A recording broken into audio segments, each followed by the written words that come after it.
జై శ్రీరామకృష్ణ. పునరపి జననం పునరపి మరణం. ఓ ఇంట్లో వేడుకలు జరుగుతున్నాయి. గుమగుమలాడే ఆహార పదార్థాలు వంటగదిలో సిద్ధమవుతున్నాయి. ఆ ఇంటికి పక్కనే ఉన్న పిల్లి ముక్కుపుటాలకు ఆ వాసన తగిలింది. మెల్లగా గోడ దూకి ఆ గదిలోకి ప్రవేశించే ప్రయత్నం చేసింది.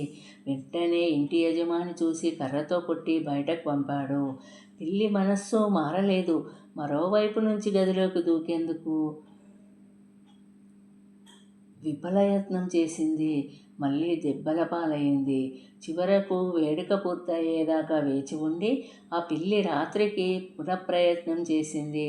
ఇంటి వారంతా వంటగదికి తాళం వేసి పక్క గదిలో పడుకున్నారు. పిల్లి కిటికీలో నుంచి గదిలోకి ప్రవేశించింది. పాత్రలో అడుగున మిగిలిన ఆహార పదార్థాన్ని తిని తల బయటకు తీయడానికి ప్రయత్నించింది. అది చిన్న పాత్ర కావడంతో పొరపాటున పిల్లి తల దానిలో ఇరుక్కుపోయింది. భయము ఓవైపు, బయటకు పోవాలన్న తపన మరోవైపుతో పిల్లి పరిస్థితి దయనీయంగా మారింది. తలను బయటకు తీసే ప్రయత్నంలో గదంతా పరుగులు తీసింది. ఈ అలికిడికి పక్క గదిలోని వారంతా లేచారు. పిల్లికి 4 తగిలించి బయటకు పంపారు. అది ఉసూరుమంటూ మరో ఇంటి వంటగది వైపు పరిగెత్తింది. మనము కూడా మమకారాలతో మోజుతోనే మళ్ళీ మళ్ళీ ఈ లోకంలోకి ప్రవేశిస్తున్నాము. పాశ్చాత్తాపమన్నా లేకుండా లోకంలా అటూ ఇటూ ఊగులాడుతూ తిప్పలు పడుతున్నాము.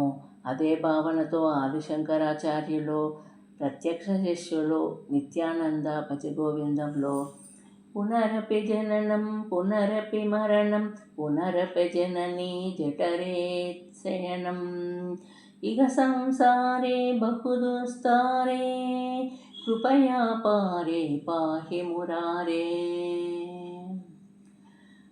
మళ్ళీ పుట్టడము, మరణించడము, తల్లి గర్భాన పడటము ఇలాంటి దాటసత్యం కాని సంసారం నుంచి నీ అపారమైన దయతో ఓ మురారి నన్ను రక్షించు అని వేడుకుంటున్నారు.